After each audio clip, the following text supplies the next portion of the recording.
19 August. Strange and sudden change in Rainfield last night.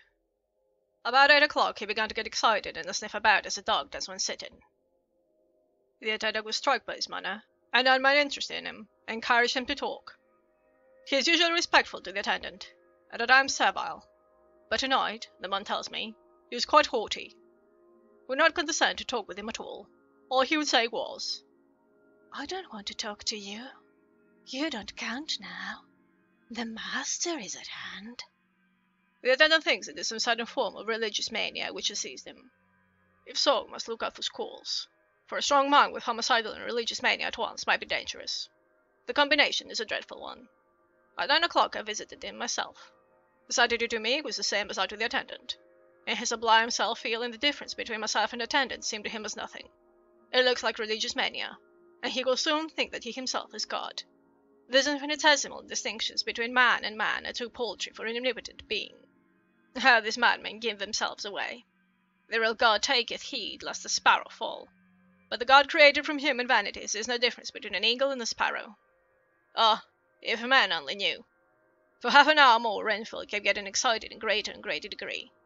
I did not pretend to be watching him, but I kept strict observation all the same. All at once that shifty look came into his eyes which we always see when a madman has seized an idea, and with it the shifty movement of the head and back which asylum ascendants come to know so well. He became quite quiet, and went aside on the edge of his bed resignedly, and looked into space with lackluster eyes. I thought I would find out if his apathy were real or only assumed, and tried to lead him to talk of his pets, a theme which had never failed to excite his attention. At first he made no reply, but at length said testily, "Bother them all. I don't care a pin about them." "What?" I said. "You don't mean to tell me you don't care about spiders?"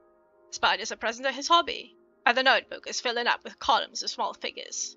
To this he answered enigmatically, "The bright maidens rejoice the eyes that wait the coming of the bride. But when the bride draweth nigh, then the maidens shine not to the eyes that are filled." He would not explain himself, but remained obstinately seated on his bed all the time I remained with him. I am weary tonight and low in spirits. I cannot but think of Lucy, and how different things might have been.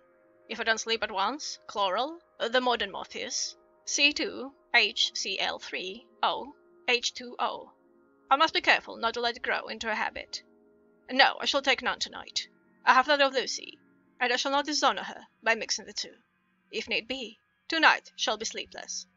Glad I made the resolution, glad that I kept to it. I had lain tossing about, and I heard the clock strike on it twice, when the night watchman came to me, sent up from the ward, to say that Renfield had escaped. I threw on my clothes and ran down at once.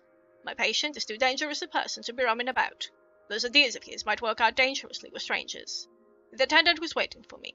He said he had seen him not 10 minutes before, seemingly asleep in his bed, where he had looked through the observation trap in the door. His attention was called by the sound of the window being wrenched out. He ran back and saw his feet disappear through the window. I had at once sent up for me. He was only in his night gear, and cannot be far off. The attendant thought it would be more useful to watch where he should go than to follow him, as he might lose sight of him whilst getting out of the building by the door. He is a bulky man, and couldn't get through the window. I am thin, so with his aid I got out, but feet foremost, and, as we were only a few feet above ground, landed unhurt. The attendant told me the patient had gone to the left and had taken a straight line, so I ran as quickly as I could. As I got through the belt of trees, I saw a white figure scale the high wall which separates our grounds from those of the deserted house. I ran back at once, and told the watchman to get 3 or 4 men immediately, and follow me into the grounds of Carfax, in case a friend might be dangerous. I got a ladder myself, and crossing the wall, dropped down on the other side. I could see Renfield's figure just disappearing behind the angle of the house, so I ran after him. On the far side of the house I found him pressed close against the old iron-bound oak door of the chapel. He was talking, apparently to someone, but I was afraid to go near enough to hear what he was saying, lest I might frighten him, and he should run off. Chasing an errant swarm of bees is nothing to following a naked lunatic when the fit of escaping is upon him. After a few minutes, however, I could see that he did not take note of anything around him, and so ventured to draw nearer to him, the more so as my men had now crossed the wall and were closing him in. I heard him say, "I am here to do your bidding, master. I am your slave, and you will reward me, for I shall be faithful. I have worshipped you long and afar off. Now that you are near, I await your commands, and you will not pass me by." Will you, dear master, in your distribution of good things? He is a selfish old beggar anyhow. He thinks of the loaves and fishes, even when he believes he is in the real presence. His manias make a startling combination. When we closed in on him, he fought like a tiger. He is immensely strong, and he was more like a wild beast than a man. I never saw a lunatic in such a paroxysm of rage before, and I hope I shall not again. It is a mercy that we have found out his strength and his danger in good time. With strength and determination like his, he might have done well to work before he was caged. He is safe now, at any rate. Jack Shepherd himself couldn't get free from the strait waistcoat that keeps him restrained, and he's chained to the wall in the padded room.